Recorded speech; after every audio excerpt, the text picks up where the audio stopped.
મહેસાણા જિલ્લાના રાધનપુર રોડ પર આવેલા બાવનિયા નેરિયામાં તમામ સોસાયટીના રહીશ વરસાદી પાણીના નિકાલ તથા સ્ટ્રીટ લાઇટના પ્રશ્નથી લઈને ત્રાહિમામ પોકારી ઉઠ્યા છે। બાવનિયા નેરિયામાં આવેલા અંદાજે 15 થી 20 સોસાયટીઓના પ્રમુખ, મંત્રી તથા સ્થાનિક રહીશો અને મહિલાઓ દ્વારા વરસાદી પાણીની લાઇન નાખવા બાબતે મોટી સમસ્યા સર્જાઈ છે, જે બાબતે સ્થાનિકોએ મીડિયા સમક્ષ રજૂઆત કરી હતી। ગત વર્ષે જે સપન એક્ઝોટિકા વિસ્તાર વરસાદી પાણી ભરાયા હતા અને જે તે વખતે મુખ્ય હાઈવે પણ ચક્કાજામ કરવામાં આવ્યો હતો, જે મુદ્દા પર આ વર્ષે પણ વરસાદી પાણીની પાઇપલાઇન નાખવામાં આવી છે, પરંતુ આગળ જતા તેનો કોઈ જ નિકાલ કરવાની સુવિધા કરવામાં આવી નથી।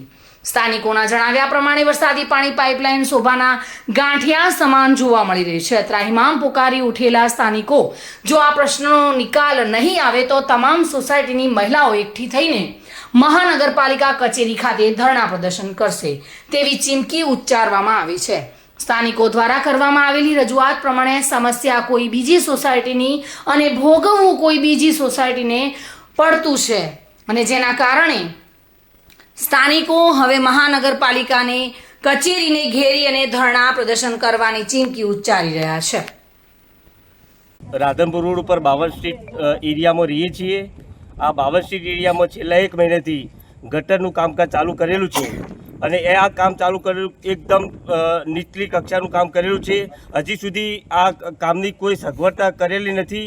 આ વરસાદની સિઝન આવવાની તૈયારી છે અને હજી સુધી આ કામ પરિપૂર્ણ કરેલું નથી અને મેં 2-3 વખત રજૂઆત કરવા છતાં કોન્ટ્રાક્ટરે એવું કીધું છે કે કામ થઈ જશે પણ હજી સુધી કામની કોઈ સગવડ થઈ નથી।